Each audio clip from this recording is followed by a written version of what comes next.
You think ground beef was just for burgers and tacos? Think again. Before convenience foods dominated American freezers, families transformed this humble, affordable meat into 60 distinctly different dinners that kept households fed through Depression winters, wartime rationing, and lean paychecks. Let's dig into 60 old-school ground beef dishes that have nearly vanished from our tables and our collective memories. Old-fashioned Johnny Marzetti was not just a dish, it was a whole era in one casserole. Ground beef, elbow macaroni, tomato sauce, and shredded cheese came together to make a meal that never failed to deliver. It started in Ohio, where a restaurant gave it a name, but soon it was all over the Midwest, printed in cookbooks and passed between families. It was made in big metal pans, usually on Sundays or when relatives came over. You browned the beef, stirred in the cooked macaroni, added the sauce, canned or homemade, whatever was available, and topped the whole thing with cheese. Then you baked it until the top browned and bubbled. It was a dish that could sit on a counter for an hour and still be good.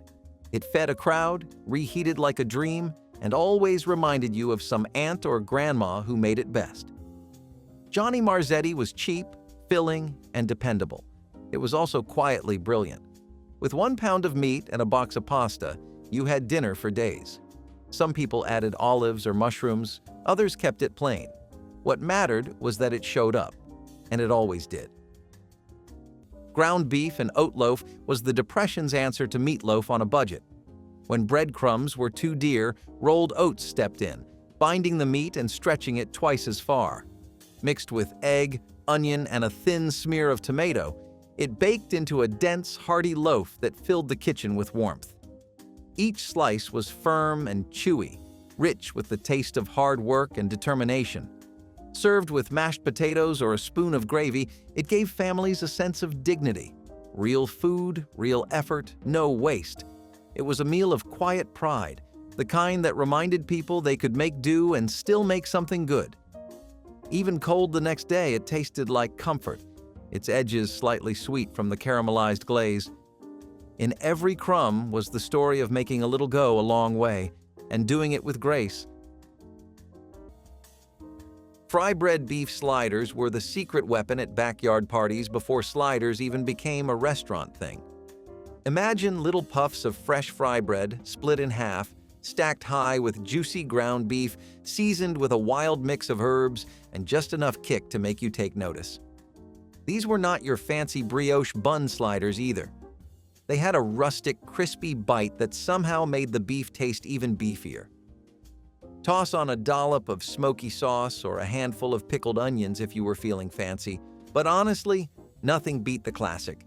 Beef, fry bread, and maybe a thin slice of tomato if it was growing in the garden. It was the kind of food that got you running back to the table before the adults could claim the last one. You might think nothing could top biting into one of those crispy, steamy little bundles, but the next dish might just prove otherwise. Corn chip beef bake was born from the kind of pantry raid that happened in kitchens all across America in the 1970s. Imagine this: you have a pound of ground beef, a half bag of corn chips, a can of tomatoes, and that lonely packet of taco seasoning tucked away in the cupboard. What do? You make dinner magic. This casserole was unapologetically crunchy, cheesy, and bold. You browned the beef with onions and taco seasoning, then layered it with crushed Fritos, cheese, and tomatoes. Some folks threw in a can of kidney beans, others swore by adding sour cream on top right before serving. No matter how you spun it, this dish was like a Tex-Mex lasagna dreamed up during a grocery store strike. It baked into a bubbling, golden masterpiece that was equal parts nacho, taco, and weeknight savior. Parents swore by it for potlucks, and just like that, a new casserole classic was born. But if you think that is inventive, wait until you see how cabbage and beef teamed up to stretch every dollar without missing a beat. Combining beef with lentils or beans was another trick that showed Grandma's genius for stretching protein. A handful of lentils or a can of beans mixed into ground beef doubled the volume and made meals heartier without doubling the cost. The legumes absorbed flavors beautifully, blending right into chilies, soups, or skillet meals. They also added nutrition, making dishes higher in fiber and protein while lowering the overall cost per serving. Families might not have even noticed they were eating less meat because the meals still tasted full and satisfying. This was a practical solution during times when money or rations were tight, but it was also a healthy one. The result was food that felt abundant, even when it wasn't extravagant. Today, the idea of mixing beans into beef is often promoted as modern, but it has deep roots in kitchens that already mastered the art of balance. For Grandma, it wasn't a trend, it was common sense. Every scoop of beans or lentils meant more mouths fed and fewer worries about running out. It was a lesson in how simplicity and ingenuity could create abundance out of scarcity. Beefy rice stuffed peppers were one of the more colorful dishes to come out of budget cooking. Bright bell peppers were hollowed out and filled with a mixture of cooked white rice, browned ground beef, diced onions, and canned tomato sauce. Everything got packed tight and placed upright in a baking dish, then simmered slowly in tomato broth until the peppers turned soft and sweet. It was a one-pan miracle that looked fancier than it actually was. Before wild rice and quinoa became household staples, plain white rice was the backbone of most dinner tables. It made the meat stretch farther and absorbed all the flavor. These stuffed peppers were part comfort, part presentation, and part good housekeeping. They made use of odds and ends from the fridge and felt like something you could serve to guests or just eat cold the next day. Sometimes they were topped with breadcrumbs or cheese. Sometimes they were plain.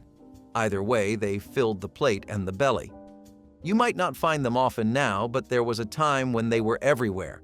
From potlucks to picnics, from lunch boxes to leftover nights, they were flavorful, practical, and proud of being a little bit extra. Ground beef shepherd's pie, American style, was the taste of comfort layered in a dish. Beneath the golden crust of mashed potatoes lay a hearty filling of ground beef, cabbage, onions, and vegetables, the kind of mixture that could feed a crowd for little cost. The top browned beautifully, the edges crisping while the inside stayed creamy and soft. Each serving felt like home, rich and warm enough to thaw the coldest evening. It was the kind of dish passed from stove to table without fuss, eaten by families who had earned their meal one long day at a time. The smell alone was enough to draw everyone in, savory, buttery, and full of promise. American shepherd's pie was not born of wealth, but of wisdom. Make what you have, make it last, and make it good. Families would often top it with whatever mash was available, potatoes, turnips, or a mix of both, making every version unique.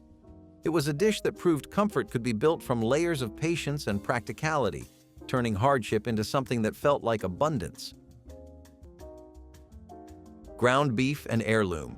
Bean chili was not just a dinner, it was a memory in a bowl. Picture a heavy pot hanging over a campfire, filled with ground beef simmering alongside a rainbow of heirloom beans. Pinto beans, black beans, cranberry beans, all the ones your grandmother insisted were better than anything from a can. The beef gave it depth, the beans gave it body, and a handful of crushed wild herbs gave it a smoky aroma that floated through the night air. It was not the tongue-searing chili you find at competitions today either. This was smooth, mellow, and rich, made to be eaten with big hunks of bread or scooped right out of the pot with a wooden spoon. After a long day of work or a night under the stars, nothing tasted better.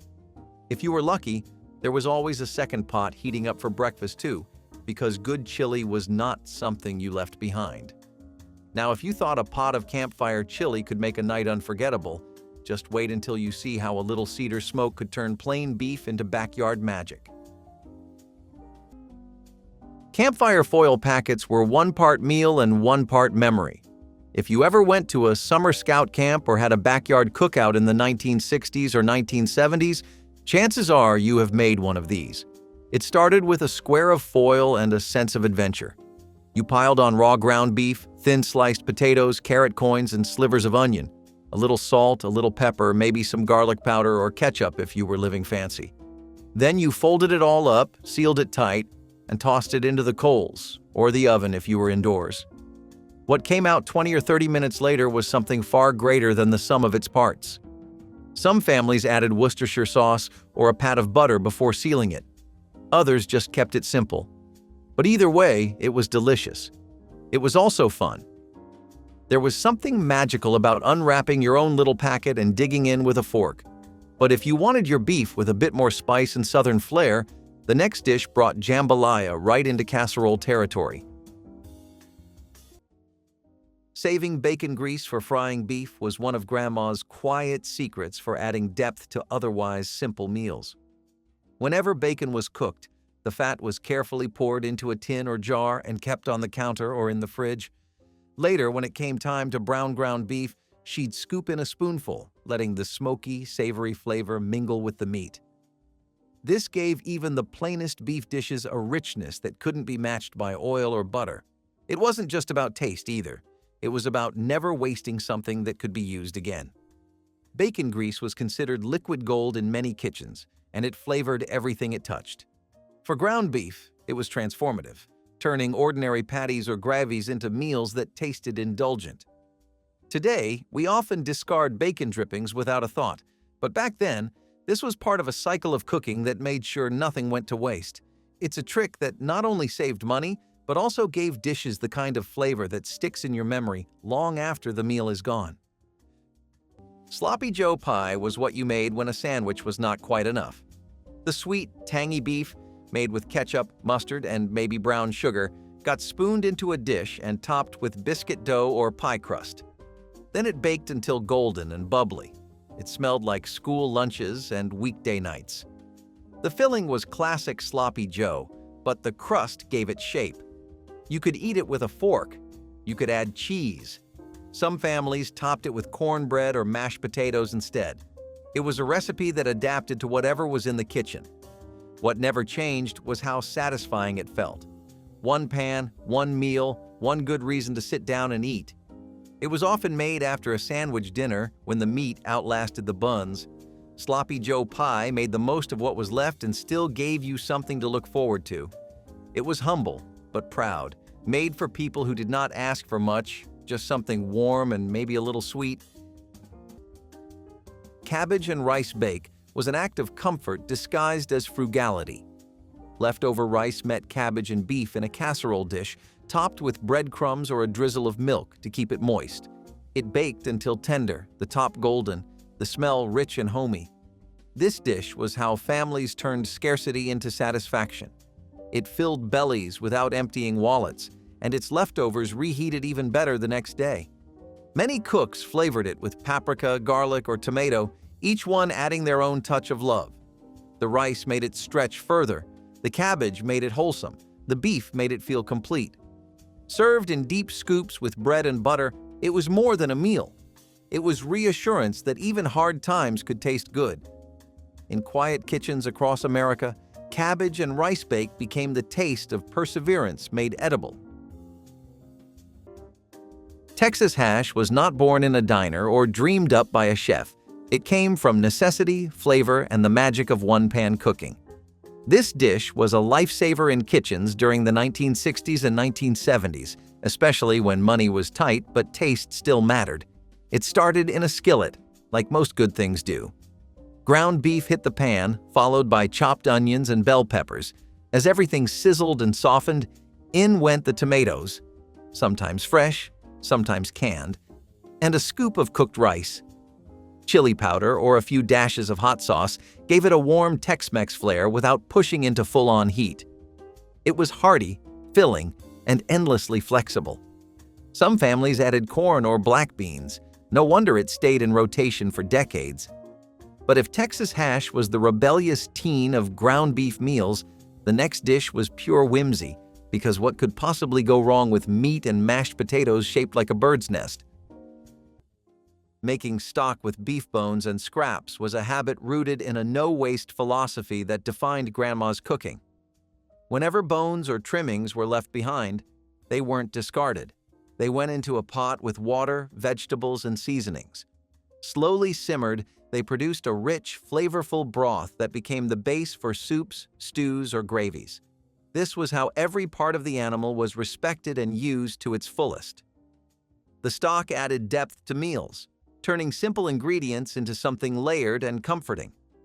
Families may not have realized it at the time, but that broth was what gave soups their soul.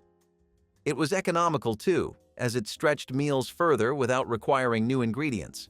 Today, many people buy boxed stock, but the homemade version was a staple of kitchens that couldn't afford waste. It carried the aroma of patience, filling the house with warmth while it simmered away. The act of making stock wasn't just thrifty, it was symbolic of a time when resourcefulness shaped every meal. It ensured that nothing ever went unappreciated and that even scraps had the chance to bring nourishment and comfort back to the table. Sweet sour ground beef with pineapple was not subtle, but that is what made it shine. It was a stovetop dish you cooked in one big skillet. Ground beef browned with onions, then simmered in a mixture of pineapple chunks, vinegar, ketchup, and brown sugar. It smelled like takeout, it tasted like a tropical potluck, and it felt like a vacation, even when dinner was just in your tiny kitchen with the window cracked open. The sweetness from the pineapple and sugar mixed with the tang of vinegar to give the beef a punchy, bold flavor that clung to every grain of rice. This was the kind of dish that made kids ask for seconds, even if they did not love onions or peppers. You could find it in cookbooks from the 1960s and 1970s, usually in a section called International Flair or Creative Ground Beef Dinners. It was experimental, but not in a bad way. This dish was about making something exciting with what you had. Canned pineapple, cheap beef, sugar from the pantry. That was it. Yet somehow it came together like magic. Dishes like this reminded people that food could be fun, even when times were not. Beef and sage cornbread bake was the kind of Sunday special that made you race home from church just to get first dibs. Ground beef browned up with onions and a heavy hand of fresh sage was tucked under a thick, buttery layer of cornbread batter, then baked until everything was bubbling and golden. The sage gave the beef this deep, woodsy flavor that wrapped around the sweet cornbread like a warm hug. You would walk into the kitchen, and the smell alone would tell you that it was going to be a good day. Plates were heaped high, smothered with gravy if you had a little extra energy, or eaten straight out of the pan if you just could not wait. This was the kind of dish that felt like a full holiday dinner, even if it was just an ordinary Sunday. You knew you were doing something right when every last crumb got scraped up by someone pretending they were just being polite. And if you thought beef and sage were a heavenly match in the oven, just wait until you see how beef, sunflower seeds, and a cast iron skillet could team up for a dish so hearty it practically stood up and shook your hand. Hamburger spoonbread casserole was as southern as sitting on a porch swing with a glass of sweet tea, and it brought all the heartwarming charm you would expect from something served at a 1940s church supper. Spoonbread, for the uninitiated, is not exactly bread and not quite pudding. It is somewhere in between. It is soft, warm, and creamy, like cornbread that has decided to ditch its edges and just melt in your mouth. Now imagine that heavenly texture layered over seasoned ground beef. The beef underneath was usually cooked with onions, garlic, and a dash of pepper or hot sauce. This dish was a hug in a casserole dish, soft, savory, and so filling you might not need anything else on the plate. It was also one of those recipes that always tasted better the next day if there were leftovers at all. But if this feels too soft and cozy for your taste, let us head into something born straight from scarcity and grit. Pre-browning beef before casseroles was one of those small steps that changed the entire character of a dish. Grandma knew that tossing raw beef straight into a bake would leave it greasy, uneven, and heavy. By frying it first, carefully draining the fat, and sometimes seasoning it in the skillet, she created a clean, flavorful base. This simple act gave casseroles a deeper, richer taste, while also keeping the texture balanced so the final dish wasn't soggy or mushy. When paired with pasta, rice, or vegetables, that first step of browning ensured harmony among all the ingredients. Families grew used to casseroles that were hearty but never overwhelming, because technique mattered as much as thrift.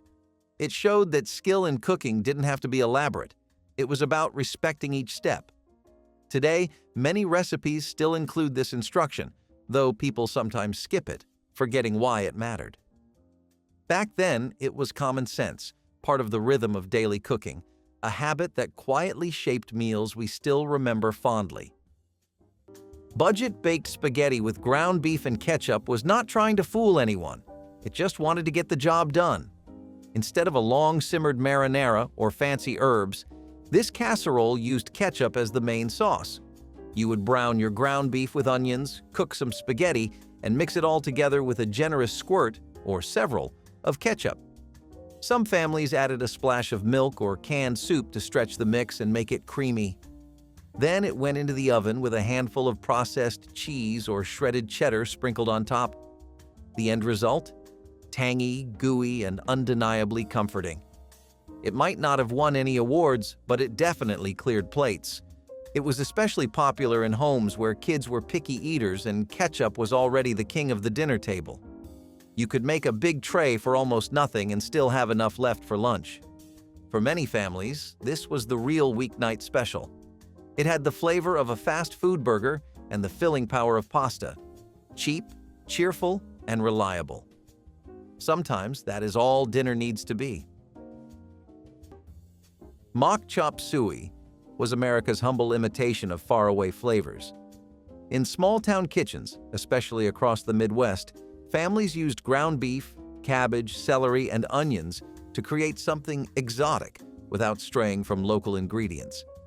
Soy sauce, or more often a few dashes of Worcestershire and salt, gave it the illusion of Eastern spice. Everything simmered in a thick gravy and was often served over rice or noodles. For many, it was their first taste of a world beyond their own, adapted to fit Depression-era budgets. It looked different, smelled foreign, and tasted comforting all at once. Kids loved it for its savoriness, adults for how it stretched meat across several meals. Though it began as imitation, mock chop suey became its own tradition, a dish that proved you did not need authenticity to find connection, just creativity and a good skillet. Ground beef and cornmeal dumplings were a true lifesaver when money was tight, but stomachs were growling. The beef was browned up and simmered slow with a few onions and maybe a pinch of pepper. Then it was topped with dollops of cornmeal dough. When it steamed and cooked right over the beefy juices, the dumplings puffed up soft and tender, soaking up every bit of that rich, savory flavor. No one was counting calories back then. They were counting smiles around the dinner table, and these dumplings guaranteed a few extra ones. It was a dish that filled you up from the inside out, the kind of meal that stuck to your ribs in the best way possible. Even better, you could stretch a pound of beef to feed 6 or 7 people easy, which meant there was always enough for unexpected guests or seconds. If you thought that was the peak of stretching flavor and comfort, just wait until you hear about a casserole that captured everything good about ground beef and corn and wrapped it up in pure 1970s nostalgia. Sloppy Joe pie was what happened when someone decided that Sloppy Joes deserved a throne. You started with the classic filling, ground beef, tomato sauce or ketchup, a hint of mustard or Worcestershire if you were feeling adventurous, all simmered until it thickened into that perfect sweet, savory Sloppy Joe consistency. But instead of sandwiching it in a soft bun, you would pour it into a casserole dish and crown it with a golden biscuit crust. Sometimes it was homemade dough, sometimes it was straight from a can, but it always rose into a fluffy, buttery topping that made the whole dish feel complete. Some versions used cornbread instead, which gave it a southern twist with just the right amount of sweetness. And even though it was born in a time when ground beef ruled the dinner table, Sloppy Joe pie had enough personality to still turn heads today. But if you thought ground beef had done it all, just wait until you meet the recipe that turned soda pop into secret sauce. Flavoring with Worcestershire sauce may sound simple today, but for Grandma it was a genius shortcut that elevated humble beef into something richer. Just a few drops added layers of flavor that made plain ground beef taste almost like a steak. The tangy, savory depth of the sauce seeped into every bite, transforming burgers, meatloaf, and skillet meals into dishes that felt more special than their modest ingredients suggested. At a time when seasoning options were limited and spice cabinets weren't as stocked as they are now, Worcestershire was a miracle in a bottle. It was affordable, versatile, and long-lasting, which made it a kitchen essential. Families grew up on meals where that little splash of sauce was the secret no one talked about but everyone tasted. It gave ground beef a boldness that kept it from feeling repetitive, even if you ate it several times a week. Today, with so many sauces and condiments available, This old trick feels almost too simple to remember, but its impact remains undeniable. It was a way of making the ordinary extraordinary with nothing more than a quick shake of the bottle. Savory ground beef Jell-O mold sounds like a joke now, but back then, it was an actual dish you could find in cookbooks across the country. Picture this: ground beef cooked with celery and onions, mixed with tomato or beef-flavored gelatin, and poured into a mold to chill. It came out looking like a jelly-covered meatloaf, and yes, people served it with pride. The gelatin acted as a binder and preservative, letting the dish be prepared ahead of time and stored without refrigeration for longer than usual. It was a wartime or emergency pantry trick that somehow found its way into mainstream cooking in the 1960s. Housewives would slice it into wedges and serve it with saltines or a dollop of mayonnaise, believing it was elegant. It was not, but it was practical. Gelatin was cheap and available, and this dish used only one pan and required no baking. Whether it was a result of rationing, cold buffets, or sheer culinary curiosity, it definitely left an impression. Cabbage and corned beef hash was the taste of winter's end. Around holidays, when corned beef appeared on tables, families saved every scrap. Those leftovers were chopped, fried with potatoes, onions, and cabbage, and crisped until golden brown. The skillet sizzled with the scent of salt and smoke, a reminder that even small bits could still make something hearty. It was a dish that turned thrift into pleasure, each bite salty, rich, and just sweet enough from the caramelized cabbage. Served with mustard or a fried egg, it was both breakfast and dinner, both practical and celebratory. Though modern kitchens favor convenience, that old hash carried a lesson that endures. Nothing from a good meal ever truly goes to waste. The leftovers told their own story: how families stretched a single roast into 3 meals, how every bite of meat was honored. It was food that bridged the gap between necessity and comfort, tasting of memory, resourcefulness, and satisfaction. Bunless stuffed onion burgers were like something straight out of a low-carb fever dream, but in the 1970s they were downright trendy. Back then, people were starting to think more about their diets, less bread, more vegetables, that sort of thing, but they were not about to give up ground beef. So, someone had the brilliant idea to turn onions into edible burger buns. Here is how it went. You hollowed out a whole onion, filled the center with seasoned ground beef, sometimes mixed with breadcrumbs, cheese, or egg, then sealed it up and baked it in the oven until the onion softened and the beef cooked through.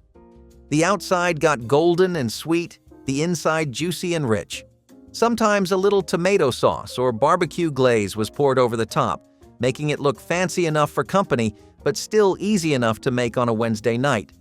It was strange, it was bold, and it worked. These burgers were filling, full of flavor, and just different enough to be exciting. And if you thought stuffed onions were the height of beefy comfort, wait until you see what happened when mashed potatoes got paired with gravy thick enough to stand a spoon in. Mixing in oats instead of breadcrumbs was one of Grandma's thriftiest and most reliable tricks, and it worked better than most of us realize. Rolled oats blended right into ground beef without taking away from its flavor, and because they absorbed juices, the beef stayed moist instead of drying out. Oats also gave meatloaf and patties a lighter texture that felt more filling, which mattered when you were trying to stretch a single pound to feed an entire table. For families who grew up in leaner times, this clever substitution was about more than thrift. It was about making meals last. Oats were affordable, always in the pantry, and easy to work with, which made them the perfect stand-in when breadcrumbs weren't available. The beauty of this trick is how seamlessly it fit into daily cooking. Most people couldn't even tell oats were hidden inside. Today, it's often overlooked because modern recipes default to breadcrumbs. But in truth, oats gave those classic dishes their old-fashioned heartiness. It wasn't just about saving money, it was about getting the most out of what you had and never letting an ingredient go to waste, which was the very spirit of Grandma's kitchen. Salisbury steak casserole was the homemade version of a frozen food legend. Instead of pulling a silver tray from the oven, families made their own from scratch, and honestly, it was usually better. This version called for seasoned ground beef shaped into thick oval patties, then baked in a mushroom and onion gravy. It was rich, saucy, and had that stick-to-your-ribs kind of feel. If you were lucky, someone would sprinkle crispy fried onions on top during the last few minutes in the oven, adding that perfect crunch to an already comforting dish. It was not a fancy meal, but it felt like something special. Some people added Worcestershire sauce or a splash of soy for extra umami, but most just used canned soup and a good hand with salt and pepper. You would serve it with mashed potatoes, egg noodles, or a slice of white bread to sop up all that gravy.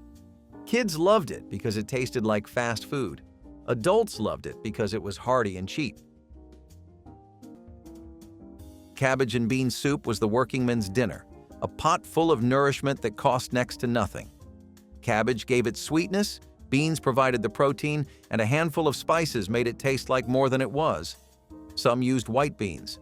Others used pintos or lentils, whatever they had in their pantry. Everything simmered together until the beans were tender and the cabbage silky soft. The result was thick and hearty, perfect for dipping bread or biscuits. It was food that did not apologize for being simple because it had no reason to. It filled stomachs, warmed hands, and left no one hungry. It carried the faint sweetness of cabbage and the quiet depth of beans cooked slow. For many families, this was the meal that saw them through the hardest winters, proof that comfort did not have to be costly.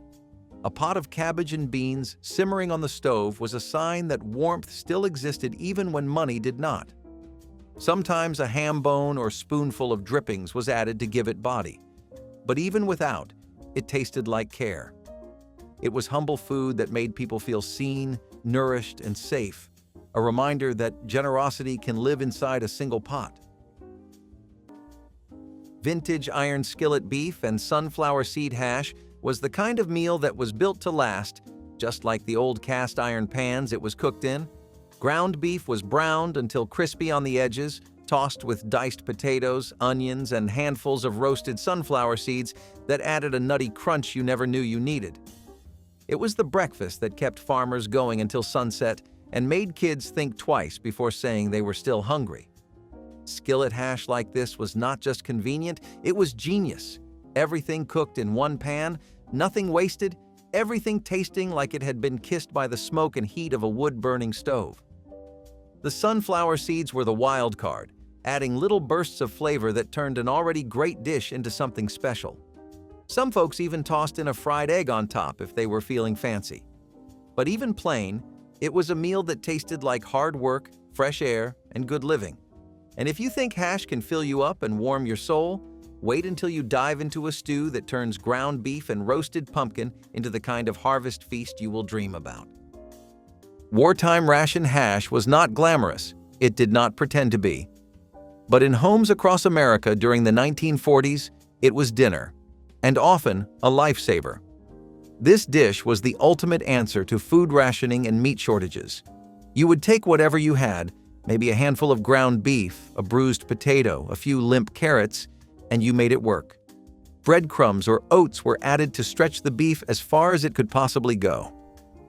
Sometimes there were bits of canned green beans or peas tossed in, and if you were lucky, an egg to bind it all together.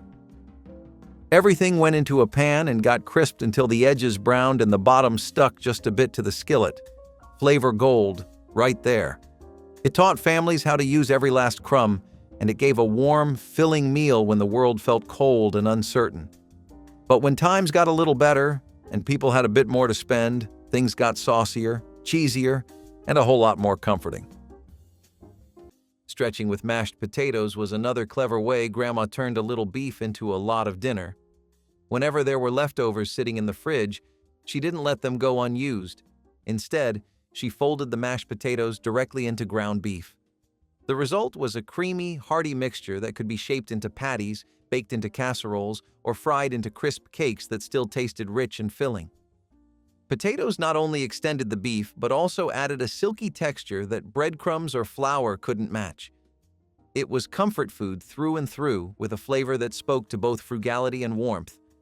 Families who grew up on potato-stretched beef never forgot the way it felt to eat something so satisfying, even when times were lean. This wasn't a compromise. It was a form of creativity that made each bite taste more substantial. Instead of thinking about what was missing, you thought about how clever the dish was, how it filled the belly, and how Grandma always seemed to know how to make just enough food for everyone. These days, we often discard leftovers or reach for more meat, but the potato trick proves a pound could go further than you thought. Hamburger spoon bread bake was a southern trick that turned two humble meals into one. You seasoned ground beef, poured cornbread batter over it, and baked it until it puffed and browned. The meat stayed juicy, the cornbread caught the drippings, and every bite was soft and satisfying. You served it with a spoon, never sliced. That was the charm. It was food for people who had worked all day and just wanted something warm. It was often made with leftover cornbread or box mix, paired with beef fried with onions and maybe some paprika or chili powder. Cheese? Sometimes. Vegetables? If they were around. It depended on what was in the pantry and who was coming over. Spoon bread bake was loved in small towns where casseroles mattered, and feeding more people with less was a way of life. It might not look like much, but it was as filling as a second helping of love. Braised cabbage with beef drippings was simplicity at its purest. In homes where every drop of fat was saved, nothing went to waste, not even the drippings left behind after browning beef.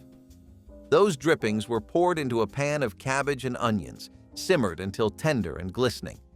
The cabbage absorbed every bit of savory richness, turning from plain to deeply flavorful. It was a dish that looked like almost nothing but tasted like something grand. Paired with bread or potatoes, it could stand as a meal on its own. The flavor was smoky, salty, and comforting. Proof that flavor did not come from abundance, but from care. Families who grew up on it still remembered the smell, the sizzle, the sweetness, the quiet satisfaction of making the most out of little. Sometimes the drippings were mixed with a splash of vinegar or a spoonful of sugar to balance the flavors, creating a depth that tasted almost luxurious. This was cooking without waste, a form of love written in grease-stained aprons and well-worn pans. It taught generations that good food did not depend on what you had, but on how you treated it. Ground beef and roasted pumpkin stew was proof that simple ingredients could make meals fit for kings, or at least tired farmers at the end of a long day. Chunks of roasted pumpkin, sweet and caramelized around the edges, were simmered slow with seasoned ground beef, a splash of broth, and whatever herbs were growing out back. The pumpkin melted just enough to thicken the stew without turning it to mush, giving every bite a natural sweetness that played perfectly against the savory beef. Ladled into big bowls and eaten with hunks of bread or thick corn cakes, it was a harvest meal through and through. The best part was how it changed depending on what you had. Sometimes wild herbs, sometimes a handful of dried berries thrown in for a tangy surprise. It was all about using what the earth gave you and making something unforgettable with it. And if you think beef and pumpkin make a strong team, just wait until you taste smoky ground beef laced with the wild kiss of mint and juniper berries. Beef and biscuit ring was the edible version of a kitchen handshake. Simple ingredients coming together in a way that felt a little bit fancy. This one was big in the 1950s and 1960s, the kind of dish you made when company was coming over and you wanted something pretty on the table. You would brown up a skillet of ground beef with onions, season it well, and stir in tomato sauce or Worcestershire for a saucy bite. Then came the biscuits, either homemade or straight from a can, no judgment here. You arranged them in a circle on a baking sheet or dish, spooned the beef mixture into the center, and baked until the biscuits puffed up golden and the beef was bubbling away like it had somewhere to be. It was a hit at parties and potlucks alike, and if there was cheese melted on top, forget about it. Plates were wiped clean. But if you really wanted to feel like you were dining at a steakhouse on a hamburger budget, the next dish took things up a notch. Serving beef over toast or biscuits was one of the thriftiest ways Grandma stretched a small skillet of meat. Instead of adding more beef, she would take the cooked mixture, make a simple gravy, and spoon it generously over slices of bread or warm biscuits. This created the illusion of a bigger meal, since the bread soaked up the juices and made each bite hearty. It was the kind of dish that filled plates quickly and satisfied hungry mouths without needing much meat at all. For working families, this trick turned a half-pound of beef into enough for dinner, and the smell of warm bread and gravy was enough to make it feel like a treat.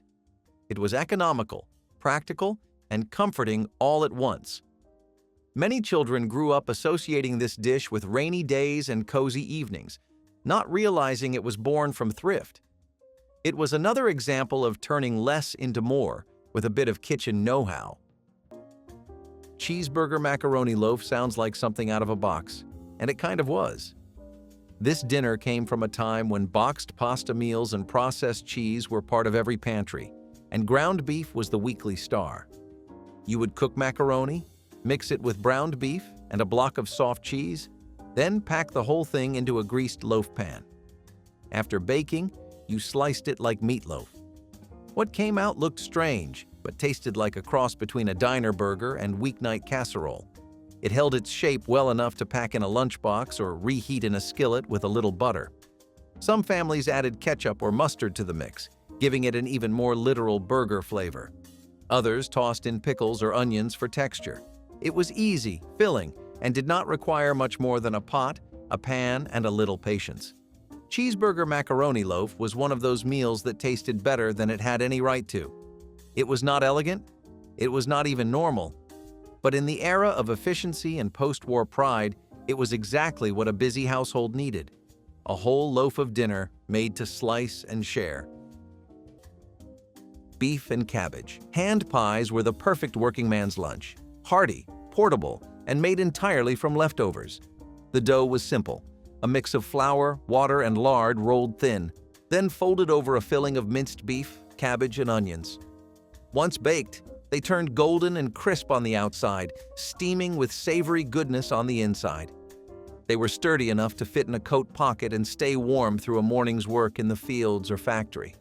The smell was rich and homey, the kind that reminded men of the kitchens they had left behind before dawn.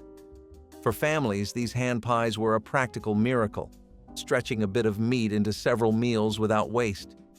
Each bite was soft, salty, and comforting, with the faint sweetness of cabbage tying it together.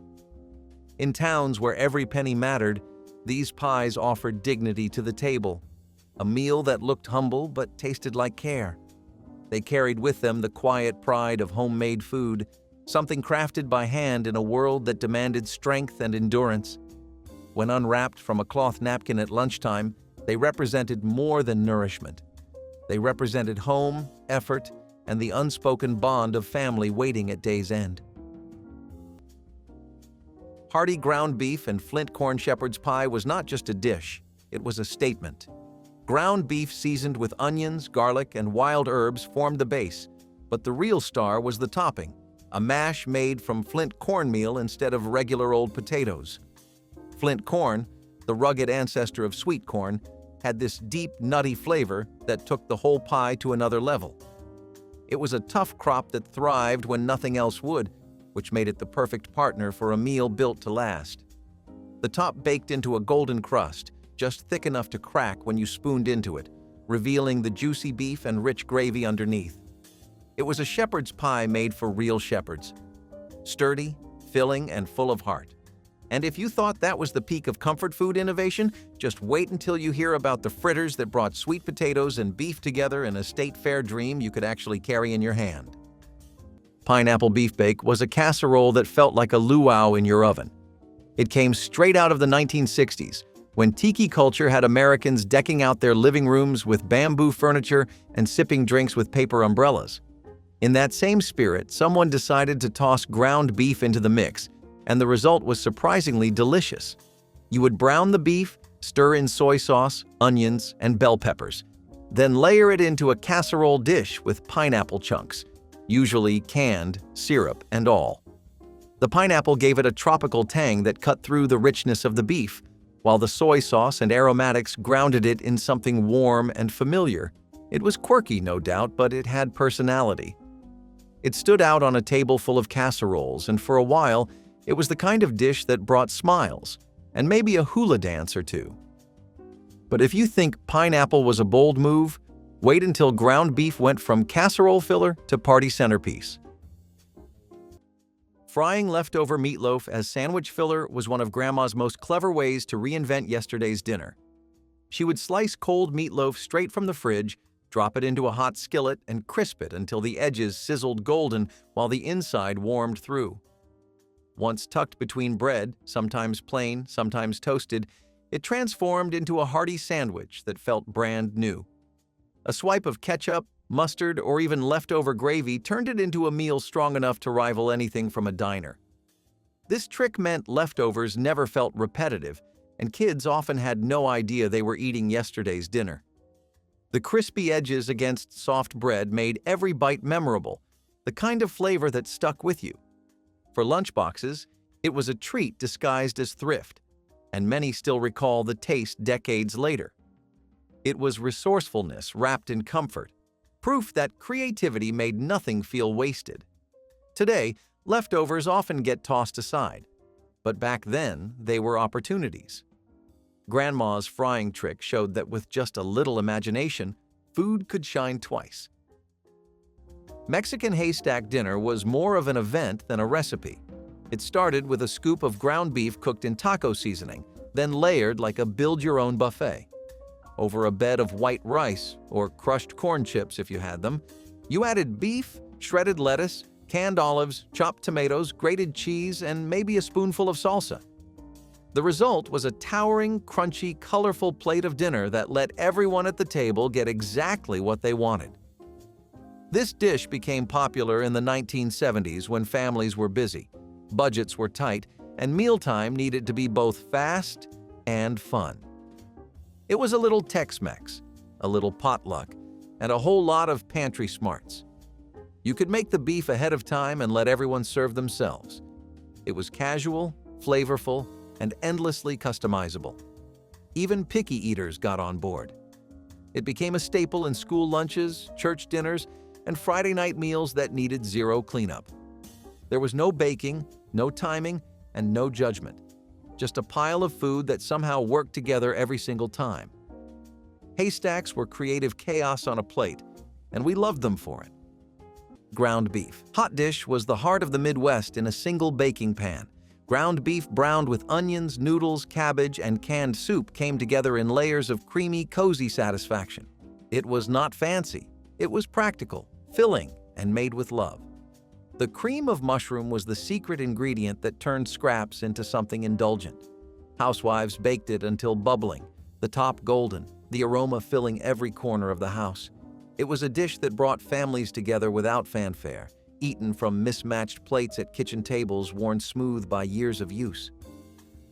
The hot dish represented a generation's creativity, proof that with a few cans, some leftovers, and a bit of heart, anyone could feed a family well. It was the kind of meal that left no one hungry and no one forgotten. Some topped it with breadcrumbs or tater tots, giving it a little crunch to contrast the creamy middle. Others swapped ingredients as needed, corn for noodles, cabbage for peas, but the result was always the same, something comforting, familiar, and warm. Ground beef hot dish was more than food. It was connection, community, and the taste of shared survival wrapped in steam and love. Nostalgic beef and sweet corn fry casserole was the dish that looked like a mess but tasted like a memory. Imagine browned ground beef bubbling under a thick layer of golden sweet corn kernels, all tied together with a few shakes of salt and pepper and a little bit of cream if you had it. Baked until the top got crispy and the edges turned caramel brown, it was the kind of casserole that made the whole house smell like comfort. In the 1970s, every family potluck or backyard gathering had at least one version of it, usually scribbled onto a crumpled index card or passed down by word of mouth. Sweet corn was cheap, beef was precious, and when you married the two together, you got a dish that somehow managed to feel luxurious, even when times were lean. The first spoonful always hit you with that sweet, salty magic, and before you knew it, you were scraping the sides of the pan for just one more bite. And if you thought this casserole was the gold standard of hearty, simple eats, just wait until you dive into a beef and hominy masterpiece that practically invented stick-to-your-ribs cooking. Beef birds, sometimes called mock steak rolls, were the kind of food that made you feel like you were having a fancy dinner, even if the meat came from the budget bin. The idea was simple but genius. Take seasoned ground beef, flatten it out like you are making an edible canvas, roll it up with stuffing or sometimes chopped onions inside, then tie or skewer it like it is some French roast on Sunday dinner. These little bundles were browned in a pan and sometimes finished in gravy, soaking up every bit of flavor like they had been waiting all day for it. The texture was soft, the taste was rich, and the presentation, well, that part made you feel like you were dining at a place that had real cloth napkins. They were a perfect disguise for humble ingredients. And just when you think the American kitchen could not get more inventive, along came a dish that turned ground beef into a noodle-topped flavor bomb with a crunchy surprise. Shaping beef into steaks was one of those clever illusions that made dinners feel fancier than they really were. With a bit of seasoning and careful shaping, Grandma could take plain ground beef and press it into oval patties that looked like individual cuts of steak. Once browned in a skillet and topped with gravy or onions, they gave the impression of a hearty, steakhouse-style meal without the cost of real steak. For families who couldn't often afford higher cuts of meat, this trick was a way to enjoy the feeling of indulgence without breaking the budget. Kids grew up thinking they were eating something special, and in a way, they were. The special part was how much love and creativity went into making dinner stretch. The technique wasn't complicated, but it carried a sense of pride in serving meals that looked more extravagant than they were. Today we call it Salisbury steak or hamburger steak, but the heart of it is the same, turning ground beef into something greater than the sum of its parts. It was resourcefulness wrapped in flavor, and it left memories stronger than the meat itself. Hamburger eggplant casserole was a post-war invention that came straight out of backyard gardens and budget-conscious kitchens. People grew eggplant because it was hearty, easy to harvest, and filled out a meal when meat was in short supply. The dish started with sliced, salted eggplant that was briefly fried or baked, then layered with cooked ground beef, tomato sauce, and breadcrumbs. Sometimes there was cheese, sometimes not. It all depended on what you had. The flavors were simple but filling: rich tomato, soft eggplant, and the unmistakable heartiness of seasoned ground beef.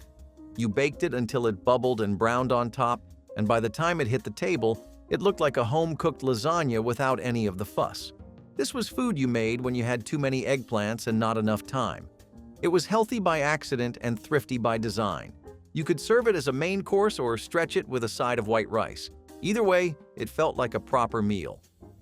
Hamburger eggplant casserole may not have survived the decades in style, but it never failed where it counted: in taste, texture, and the comfort of something hot at the end of the day.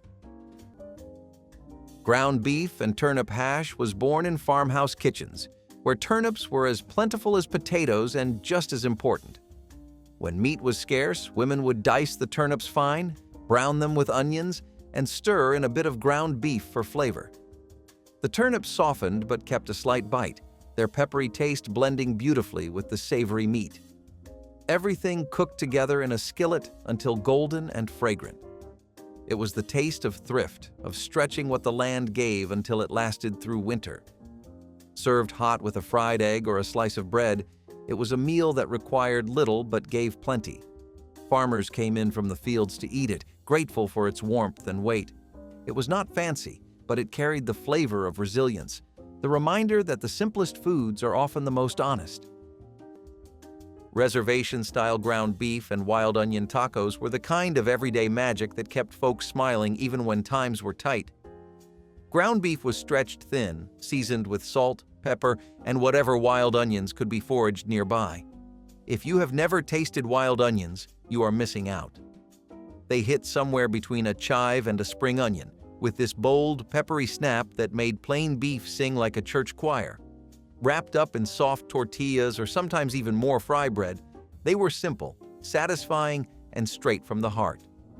This was not a meal that needed fancy cheese or salsa piled a mile high. It was pure, straight-talking flavor that left you licking your fingers and hoping there was just one more taco hiding somewhere on the plate. Now, if you think beef and onions are a match made in heaven, wait until you taste how a little bit of sage could turn a beef patty into something unforgettable. Beef macaroni loaf was what happened when mid-century homemakers got bored of plain old meatloaf and decided to shake things up, just a little. At first glance, it looked like the usual mix of ground beef, breadcrumbs, and seasoning. But inside, hiding like a delicious surprise, was elbow macaroni, cooked just shy of tender and folded right into the mix. Some versions even swapped out breadcrumbs entirely and used the pasta as the binder. Then came the tomato soup, poured in for moisture, color, and that unmistakable tangy sweet kick that Campbell's fans know all too well. The result was dense, hearty, and oddly elegant, like meatloaf had finally grown up and gotten a little flair. And because macaroni stretched the meat further, it was perfect for feeding bigger families on a budget. But for folks who wanted a more southern touch, the next dish took cornbread to places it had never gone before. Freezing raw beef mixtures was a trick that made busy days easier long before the idea of meal prep had a name. Grandma would mix ground beef with fillers like oats, rice, breadcrumbs, or shredded vegetables, shape them into loaves, patties, or meatballs, and tuck them neatly into the freezer. When dinner time came, the hardest part of the work was already done. She could pull one out, bake or fry it, and have dinner ready in no time. This habit kept food from spoiling since fresh beef could go bad quickly, but frozen mixtures stayed safe for weeks. For larger families, this preparation was essential, allowing her to adapt quickly if unexpected guests showed up or if schedules got busy. Unlike store-bought frozen dinners, these meals were homemade, hearty, and full of care. The freezer became a quiet tool of stability in kitchens where planning ahead was survival.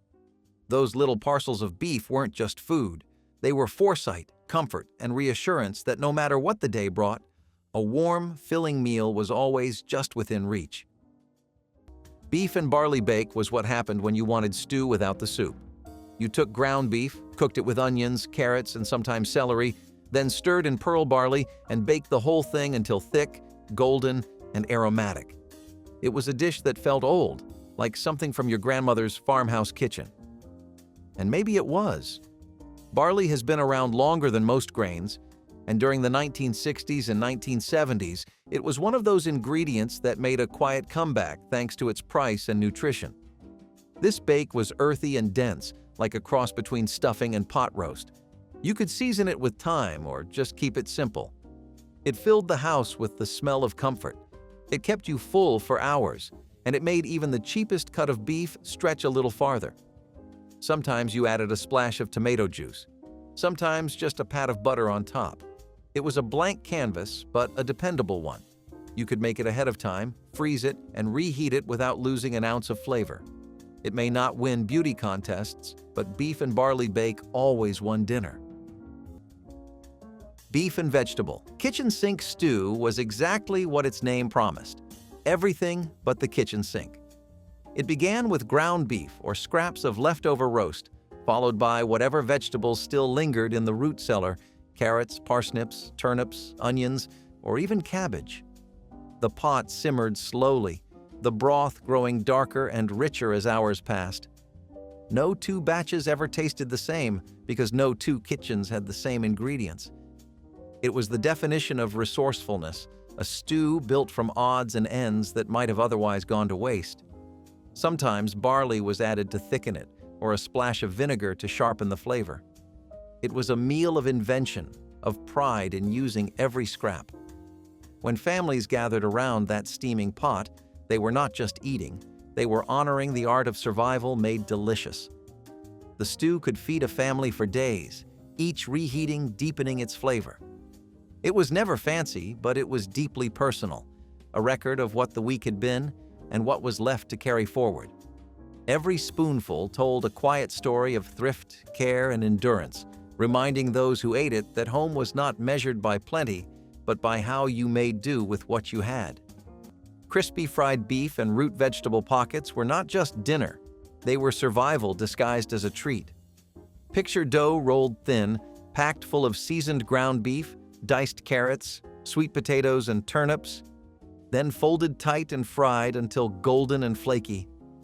It was like the first generation of the hand pies everyone brags about today, only made from scratch, with love and whatever you had left in the root cellar.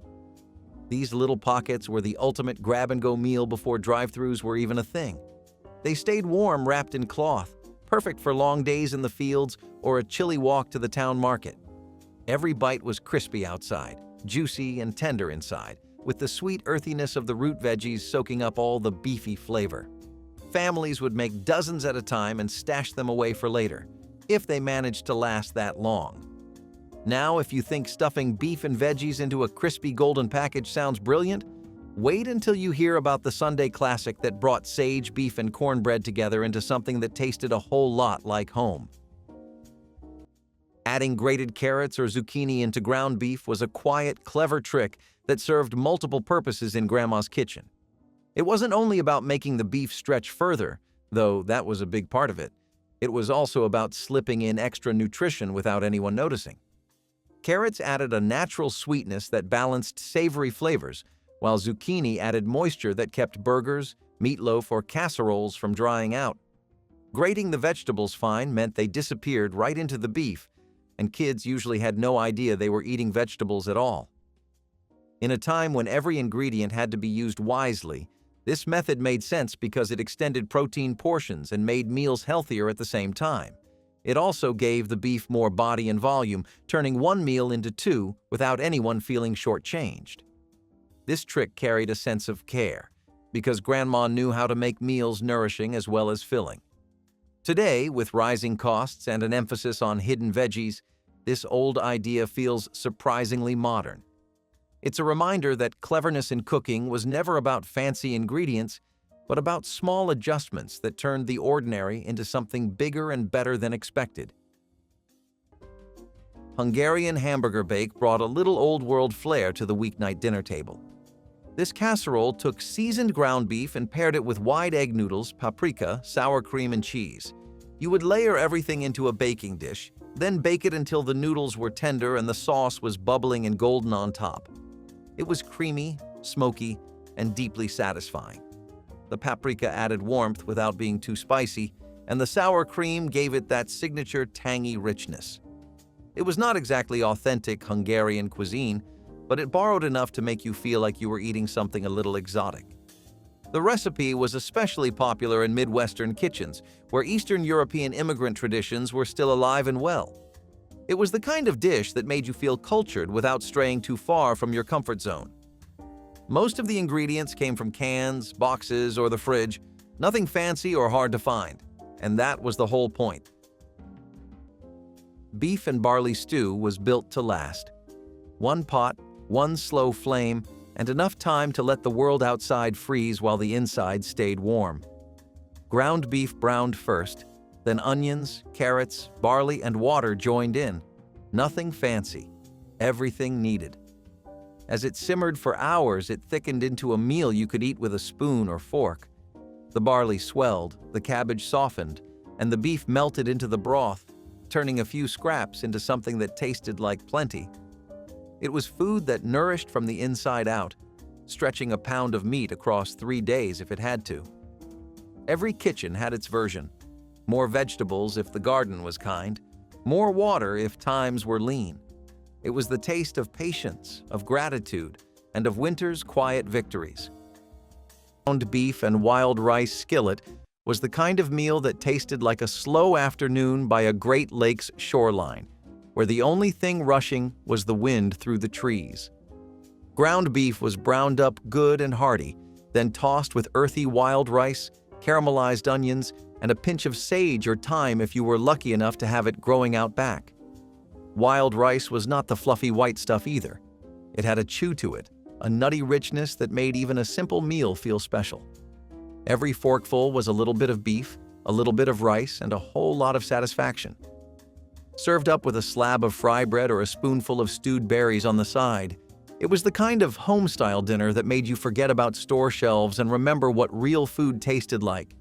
And if you thought wild rice could steal the show, just wait until you get a taste of the Southwest spirit packed into a prickly pear and beef tostada that hits every note from smoky to sweet.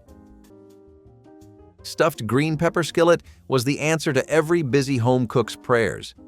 Sure, stuffed peppers looked nice on the plate, but hollowing them out, blanching them, and carefully baking each one? That took time and energy many folks just did not have. This recipe solved the problem by tossing everything into one skillet. You started by browning ground beef with onions and garlic, then added chopped green peppers. Not hollowed, not roasted, just chopped and ready to go. Then came the rice, tomato sauce, and seasoning. Some folks spiced it up with paprika or Italian herbs. Others added a splash of beef broth to help everything simmer together. As it cooked, the peppers softened and the rice soaked up all the juices, turning it into a one-pan meal that was rich, hearty, and every bit as flavorful as the classic version. It was the kind of dish that never let a busy night win. But if you liked your skillet meals even saucier and a little more old school, the next dish was like a warm handshake from your grandmother's recipe box. Pan frying with a touch of vinegar was one of those small but effective tricks that made a big difference in flavor. When frying ground beef, a splash of vinegar cut through the grease and brightened the overall taste. It kept the dish from feeling too heavy and added a subtle tang that balanced the richness of the meat. This trick was particularly useful for skillet meals or gravies, where the beef could easily overwhelm the other flavors. The vinegar acted as a secret seasoning, lifting the dish without anyone realizing what had been added. It was also a way to tenderize the meat slightly, making it more enjoyable to eat. Families didn't question why the beef tasted better, they just knew it did. Today, we think of vinegar mostly as a salad ingredient, but back then, it had a place in everyday cooking as well. This was one of those clever touches that showed Grandma's instinct for flavor, proof that she didn't need fancy spices or complex recipes to elevate a meal. All it took was a splash of something simple to turn an ordinary pan of beef into something unexpectedly memorable. Ground beef and peanut butter stew sounds like a dare, but it was actually a smart Depression-era solution that made a quiet return during the 1960s. You browned ground beef with onions, added canned tomatoes, and stirred in a big spoonful of peanut butter. That was it. Somehow, it worked. The peanut butter melted into the stew, giving it a nutty richness and silky texture that made it taste like something much fancier. You could serve it over rice or eat it with bread. Either way, it was filling, affordable, and shockingly good. It came from the tradition of using pantry staples to bulk up basic meals, especially when meat was scarce. Peanut butter added protein, calories, and a hint of sweetness that made the tomato stew feel like something more. Some recipes added beans or chili powder, others kept it simple.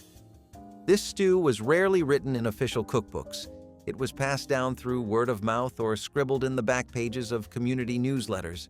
But for those who remembered it, it was unforgettable. It was the kind of recipe that taught you how to be bold, even in a tiny kitchen. Cabbage and apple skillet was the unexpected pairing that somehow made perfect sense. Sliced apples softened alongside shreds of cabbage in a cast-iron pan, their sweetness blending with a touch of vinegar and the salt of whatever meat was available, often bacon ends or bits of beef. The result was a balance of tart and savory, sweet and smoky. It filled the home with a smell both sharp and comforting, like the promise of something good on a lean day. This dish belonged to families who used what they had, turning orchard fruit and garden cabbage into something memorable. Served alongside bread or potatoes, it brought a little color and cheer to the gray months of winter. Cabbage and apple skillet was not just food. It was proof that frugality could still taste like care, and that even hardship had room for warmth. Crispy corn cakes. Stuffed with seasoned beef were one of those foods you could smell cooking before you even stepped into the event. Little golden discs sizzling in big iron skillets, stuffed to the brim with ground beef seasoned with paprika, onions, and a pinch of chili powder if you wanted to wake up your taste buds. The outside was crunchy and golden, the inside savory and juicy. It was a dance of textures that made you keep reaching for just one more. The trick was to keep the corn cakes thin enough that they crisped up, but thick enough to hold all that seasoned beef inside without falling apart. At powwows and fairs, you would see kids running around with one in each hand, faces smeared with beefy goodness, while the elders sat back and nodded approvingly. It was simple, it was satisfying, and it was the perfect food for big gatherings where nobody had time for forks and knives. And if you think crispy stuffed corn cakes sound irresistible, wait until you pull up a camp chair and hear about the kind of chili that made starry nights and crackling fires taste even better. Beef jambalaya bake took everything you loved about Louisiana comfort food and gave it a weeknight twist. Traditional jambalaya was made with shrimp or sausage, but when ground beef was what you had, you did not complain, you improvised. This casserole was warm, spicy, and overflowing with flavor. You would start by browning the beef in a skillet with onions, bell peppers, and celery, the Cajun holy trinity. Toss in some garlic, tomato paste, and a good shake of paprika or cayenne pepper, and suddenly, the whole house smelled like dinner was about to get exciting. Then came the rice, which cooked in the pan with beef broth or tomato juice until everything swelled and soaked up the seasoning. Some families added beans or corn. Others threw cheese on top and baked it for an extra kick. It was the kind of dish that got passed around the table fast and left nothing behind but crumbs. And if you think baking jambalaya was clever, just wait until you see what happens when you stuff a hamburger inside an onion. No bun required. Using rice as a filler was one of the oldest and most dependable tricks for making ground beef go further. Grandma could take a single pound of beef and, with the addition of rice, stretch it into a whole pot of hearty food that filled every plate. Sometimes she used cooked rice, folding it in to bulk up casseroles and stews, while other times she used raw rice, letting it absorb juices as it cooked right alongside the beef. This was how porcupine meatballs became a household favorite, fluffy grains poking out from tender beef in a tomato-based sauce. It wasn't just about thrift, though. Rice added body, absorbed flavors beautifully, and made each bite feel substantial. In times when budgets were tight, this clever trick allowed families to keep eating beef dishes without breaking the bank. It was practical, resourceful, and tasted so good that no one felt they were missing out. Even now, the combination of beef and rice has a homey, comforting feel to it, reminding us of tables where nothing was wasted and meals always seemed to stretch just far enough to feed everyone gathered. The macaroni beef ring was more than just a recipe, it was a showpiece. You took cooked elbow macaroni and ground beef, mixed it with eggs and tomato sauce, and pressed the whole thing into a ring mold. After it baked and set, you flipped it onto a serving plate, and there it stood, a golden brown pasta wreath. But the real drama came next. The center of the ring was filled with creamed peas, buttered corn, or even leftover stew if that is what you had. It was the kind of dinner that turned heads at church potlucks or family dinners. Kids would laugh, adults would smile politely, and everyone would eat it anyway because it was surprisingly good. The pasta held together just enough to slice, and the beef gave it weight and flavor. Sometimes there was cheese mixed in, sometimes it was just seasoned with onion powder and salt. Either way, it was a clever use of pantry staples and leftover meat. Cabbage and dumpling pot was a meal that filled both stomachs and hearts when little else could.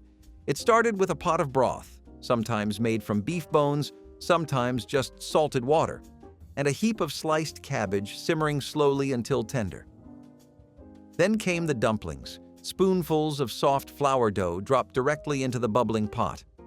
They puffed up as they cooked, absorbing the savory flavor of the broth and the sweetness of the cabbage.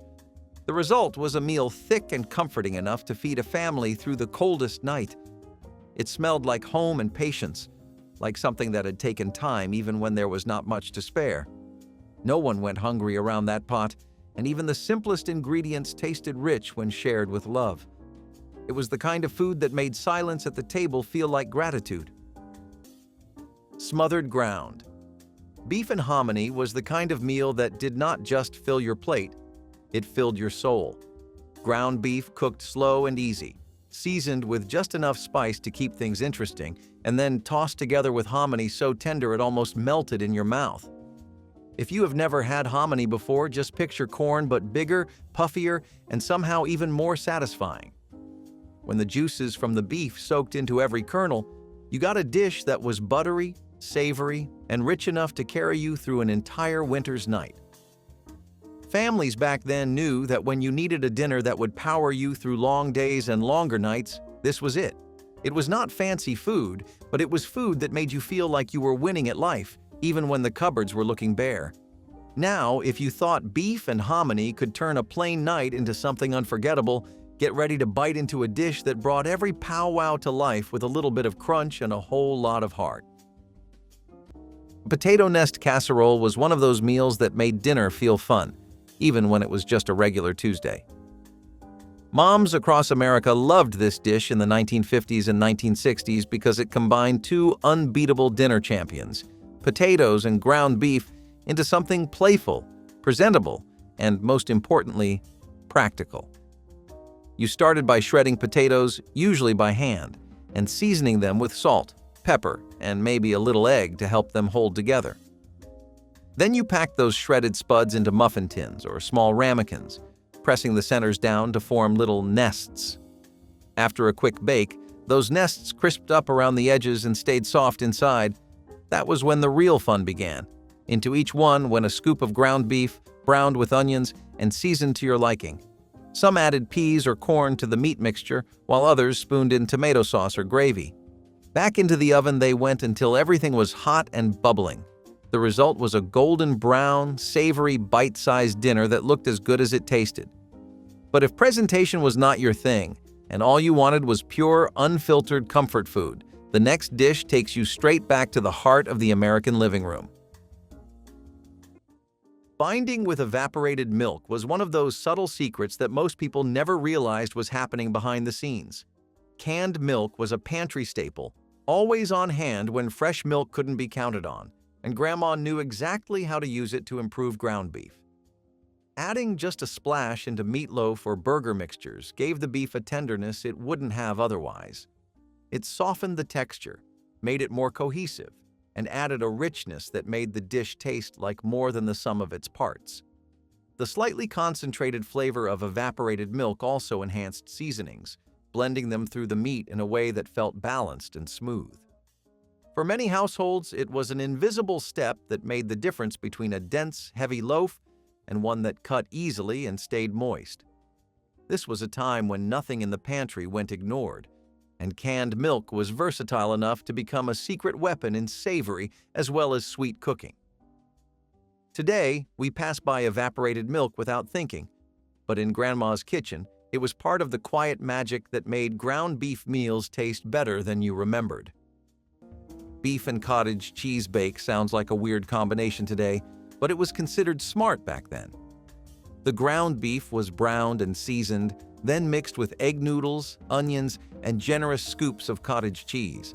Sometimes there was sour cream, sometimes there was tomato sauce, but it always ended up creamy, savory, and just the right kind of filling. It was especially good for households trying to add protein without buying more meat.